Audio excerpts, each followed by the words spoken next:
Bristol is relaxed, pretty laid back. People get on, you know. There's more hippies than hipsters. It's got quite a small town feel to it. It feels like it's got everything that London has, but it's smaller. The biggest village in the world, really. Musically great city. It's a beautiful place. Because we're 120 miles away from London, I think there is a certain attitude. It's kind of like two fingers up to sort of establishment. There is a willingness to experiment and do things a little bit differently. I don't feel that people are prone to following fashions as such in Bristol. You know, we have got something here, you know, there's a vibe here that you just can't capture anywhere else. This is who we are, this is what we do, you know what I mean? We don't need to try and prove anything to anyone else. That's the Bristol attitude. In the 60s, Bristol witnessed a huge influx of migrants from around the world. You know, Bristol is a massive melting pot of different cultures, and it has got a sound, and it's black, it's white, it's Irish, it's Indian, it's African, and that is where the culture of music in Bristol has grown.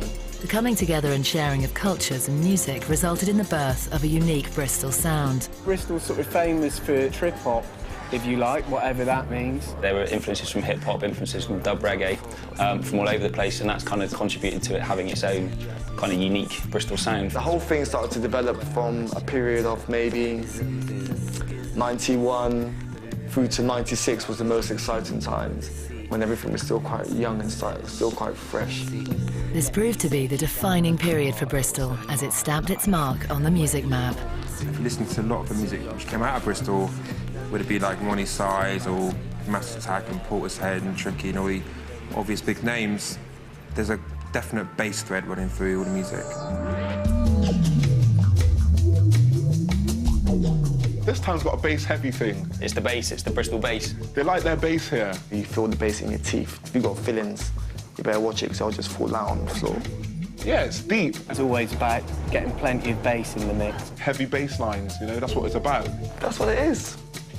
That's what it is, man.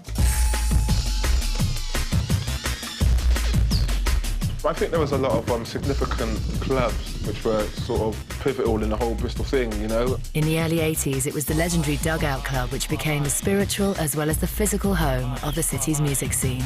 It's kind of still to this day fated as kind of Bristol's Hacienda or Studio 54. It was a tiny, crappy little basement that had a really unpleasant carpet. That place was so used, you know, your feet stick to the carpet when you walk in there and stuff. I was a bit too young to get into these clubs myself. I remember just standing outside and banging on the door and, you know, wondering if I can get in there, but I could never get in there. But it was great because I always imagined what it would be like. It was the best club there's ever been in Bristol and probably one of the best clubs ever in the world. You had people from downtown and people from uptown coming in, bikers, punks, do you know what I mean? Reggae heads, dub heads. It was a place where everyone went who basically didn't have to be up for work in the morning. It certainly represented a kind of time when everyone there seemed to be a lot of energy and a lot of creativity in the city. Just a memory of you. Bristol's now got a pretty good range of live music venues. Obviously, you've got the Colston Hall and the Academy at the bigger end, which are both really good. But equally, places like Louisiana, which I think is the best 100-capacity venue in the country by a mile. It's steeped in history. It's been putting music on for over 100 years. Every band that kind of makes it tends to play the Louisiana first. Why you do the things you do? It's got this little pub kind of character, but the sound system's amazing. The Louisiana has got really good sound, and that's benefited actually from a load of noise complaints. And because they had a lot of noise complaints, they were forced to sort of refit it and soundproof it. It actually sounds great now. The Thek is another one that has always had a fantastic reputation just because it's such a unique place. For me, that's the essence of Bristol, that club, in the sense. It's got a kind of proper Bristol vibe, a really good sound system, which is so important, I think. Since it's been revamped as a great hub for touring acts. We're finding international acts want to play Bristol because there's that great audience. You're about to witness Shaped It There, New Zealand's best live band ever! The crowd are up for it and want to enjoy their music. This is our first ever time in Bristol, and we're on the mighty Thekla. Sounds pretty fat in there. Bristol's been inspirational to us in many varied styles. What's well known in New Zealand as one of the homes of drum and bass. So we're really honoured to come here and actually have the opportunity to drop some sub-bass frequencies for the air drums.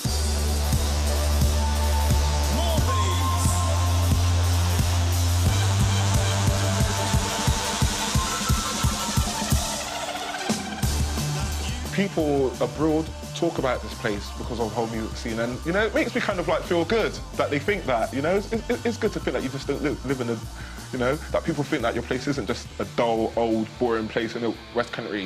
You know what I mean?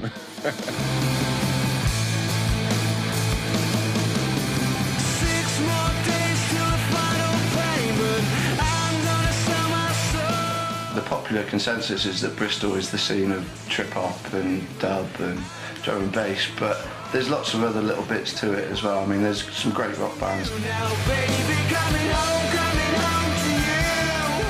In Bristol, music today, it is guitars, it is computers, it is live drums, it is a drum machine, it is a vocalist, it is a vocoder, it is, you know, trip-hop, it is dubstep, it is drum and bass, it is jungle, it's rock, it's indie, it's festivals, it's indoor, it's outdoor, it's no smoking, it's all those things, that's what it is. One of my favourite bands from Bristol that's quite away from what people call the Bristol sound is Gravenhurst.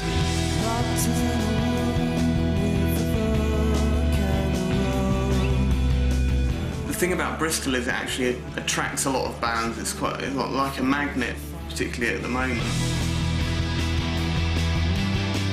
If you're an interesting band, then yeah, you'll probably get noticed pretty quickly. And Venue, the local listings magazine, is really good. It is very sort of supportive and will pick up on new bands pretty quickly.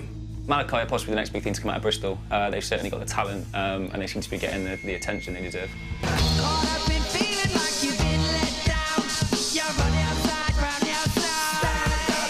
1 year is Massive Attack, and the next year is Portishead, and then is Ronnie, and then is someone else, and we came along, I suppose, this year, 3G. Yeah. Malachi, another great band that mixes kind of raw dynamics with elements of dub, reggae and punk, which and they're another uniquely Bristol-sounding band.